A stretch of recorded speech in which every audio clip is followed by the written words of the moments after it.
warning before you listen. This epic is not for children, nor for the faint of heart. We retell the ancient Greek myths as they were born, unfiltered, unsoftened. Scenes of violence, curses, betrayals, and a hunger for power that shows no mercy. Given the many conflicting versions of the Titan War, the events have been rebuilt to complete the missing pieces. Here, we tell the myth as it was meant to be told. Sources and references are listed in the episode description. Chapter 8. From the Titan War, Clash of Weapons and the Fall of Time. The walls that swallow screams, the lair of silent imprisonment. No light, no mud, no fire. The fourth layer was not earth, it was a prison, but not like any prison Zeus had imagined. This was a silence with weight, a darkness with mass, walls that breathed. The moment Zeus stepped into this hollow, his body felt heavier, not like stone, but like guilt. Everything was still, but not the stillness of peace.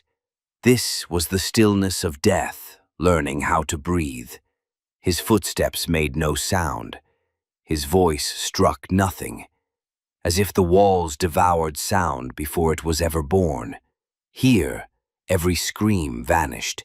Every breath turned into the scent of ancient echoes. Zeus spoke, but his voice did not reach him. He whispered, but even the air denied his presence. The corridor of cells stretched out before him, not forged in iron, but carved in stone that bled years. Every door had an eye, but every eye was dead. Every wall shimmered, not with light, but with the sweat of old souls. Chains didn't hang, they crawled, as if searching for throats to remember. The shackles writhed, not in malice, but in longing for pain. Zeus was alone, but it wasn't a natural solitude. It felt like walking through the dream of a dead god, passing through corpses that had never been buried, but still screamed in silence. Time didn't flow. There was no above, no below, only the pulse of stillness itself. And just as his bones began to recall the shape of madness, he heard it. A single beat, like time itself remembered how to shiver. A second beat, as if something in here still refused to die. Zeus turned, slowly moved toward the far end of the prison, where darkness was thicker than understanding, colder than death.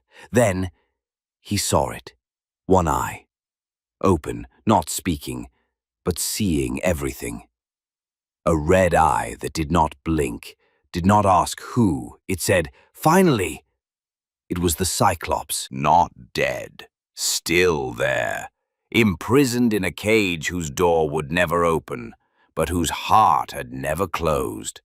In that moment, Zeus didn't speak, and neither did the eye, but something passed between them, a look that held a promise, and a vengeance, and 1,000 thunderbolts yet unborn. And just like that, the silence ended, the alliance began.